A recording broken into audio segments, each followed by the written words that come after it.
ధనస్సు రాశి వారికి అనుకూలమైన మార్పులు ఏర్పడతాయి. వృత్తిరీత్యా, వ్యాపార రీత్యా మీరు అందుకోవాలనుకున్నటువంటి అవకాశాలను అందుకోగలుగుతారు. వ్యాపార నిమిత్తం చేసే నూతన ప్రయత్నాలు కలిసొస్తాయి. ప్రకటనల ద్వారా అనుకూలమైన మార్పులు ఏర్పడతాయి. వ్యాపార రీత్యా పెద్దగా నష్టాలేవి రావు. అలా అని ఆదాయం కూడా మరి ఏమి పెరగదు, కానీ రొటేషన్లలో ఉంటాయి. కొత్త పెట్టుబడులకు ధనం అందుకోగలుగుతారు. మంచి మార్పులు అనేవి ఖచ్చితంగా ఏర్పడతాయి.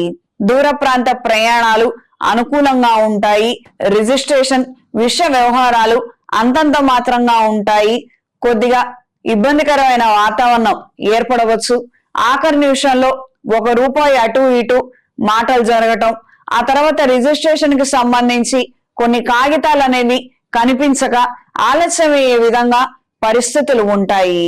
ఈ యొక్క ప్రయాణాలకు సంబంధించి ఖచ్చితంగా ఈ రోజే జరిగిపోతుంది అన్న నిమిత్తం కాకుండా 2-3 రోజులు సాగినప్పటికీ కూడా మనకి ఇబ్బంది లేనటువంటి విధంగా ప్లాన్ చేసుకోగలిగితే అన్ని విధాలుగా బాగుంటుంది. మీరు ఎక్కువ ఒత్తిడికి గురి కాకుండా ఉంటారు. ఇది గ్రహించి మెలగండి. దూర ప్రాంతాల నుండి శుభ సమాచారాన్ని అందుకోగలుగుతారు. రాబోయే రోజుల్లో కొన్ని కార్యక్రమాల నిమిత్తం మిమ్మల్ని కలవాలని వాళ్ళు అడగటము, ఇతర విషయ వ్యవహారాలు అనుకూలంగాను సానుకూలంగాను మారతాయి. ఈ వారం స్త్రీలు చేసే ప్రయత్నాలలో అనుకూలమైన మార్పులు ఏర్పడతాయి. ప్రత్యేకించి వ్యాపార నిమిత్తం మీరు తీసుకునే నిర్ణయాలు, చేసే ప్రయత్నాలు అనుకూల దిశలో ఉంటాయి. ప్రస్తుతం ఉన్న పరిస్థితుల రీత్యా ఆన్లైన్ లో ఉంటే బాగుంటుంది. ఎక్స్పోర్ట్స్ ఇంపోర్ట్స్ వ్యాపారాలలో మనం చేరితే బాగుంటుంది. ఏదో ఒక విధంగా ఆదాయాన్ని పెంచుకుందాము అని చేసే ఆలోచనలు, ప్రయత్నాలు అనుకూల దిశలో ఉంటాయి. కొంతమంది పరిచయస్తుల ద్వారా కొద్దిపాటి సమాచారాన్ని అందుకోగలుగుతారు. విలువైన విషయాలను గ్రహించి కొన్ని మంచి మార్పులకి ఇవి కారణమవుతాయి. స్నేహితుల ద్వారా, సహోద్యోగుల ద్వారా సహాయ సహకారాలు అంతంత మాత్రంగానే ఉంటాయి.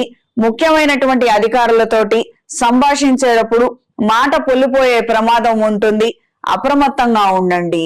ఈ వారం ధనస్సు రాశి వారికి కలిసొచ్చే రంగు నీలం, కలిసొచ్చే దిక్కు తూర్పు, కలిసొచ్చే సంఖ్య 2. ప్రతిరోజు ప్రతినిత్యం రుణ విమోచక అంగారక స్తోత్రాన్ని పఠించండి. శని సప్తనామావళిని పఠించండి.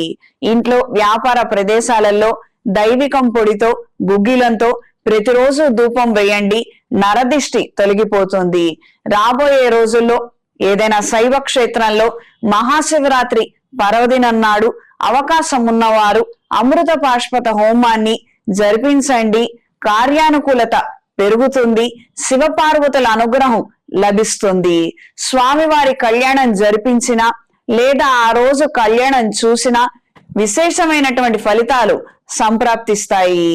అవకాశం లేని వాళ్ళు శివాభిషేకం అయినా ఖచ్చితంగా ఆ రోజు జరిపించండి. ఆ తీర్థ ప్రసాదాలని స్వీకరించండి.